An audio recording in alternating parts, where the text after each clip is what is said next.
42ാമത്തെ ഭരണഘടനാ ഭേദഗതി വഴിയായി 1976 എത്ര മൗലിക കടമകളാണ് ഭരണഘടനയിൽ ഉൾപ്പെടുത്തിയതെന്ന് ചോദിച്ചാൽ 10 മൗലിക കടമകളാണ്. എത്ര മൗലിക കടമകളാണ് ഭരണഘടനയിൽ ഇപ്പോൾ നിലവിലുള്ളത്? ഇപ്പോൾ ഒന്നുകൂടി കൂടിയിട്ട് 11 മൗലിക കടമകൾ നിലവിലുണ്ട്.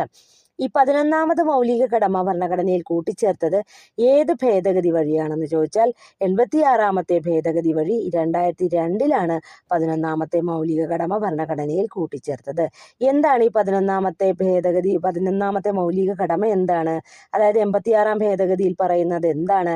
6 വയസ്സ് മുതൽ 14 വയസ്സ് വരെയുള്ള കുട്ടികൾക്ക് വിദ്യാഭ്യാസത്തിനുള്ള സാഹചര്യം ഒരുക്കേണ്ടത് രക്ഷിതാക്കളുടെ മൗലിക കടമയായിട്ട് കൂട്ടിച്ചേർത്തു. അതാണ് 2002 86ാം ഭരണഘടനാ ഭേദഗതി പ്രകാരം 11ാമത്തെ മൗലിക കടമയായിട്ട് കൂട്ടിച്ചേർത്തത്. നിർദ്ദേശക തത്വങ്ങളെ പോലെ തന്നെ മൗലിക കടമകൾക്കും എന്താണ്? കോടതിയിലൂടെ സ്ഥാപിച്ചെടുക്കുവാൻ കഴിയില്ല.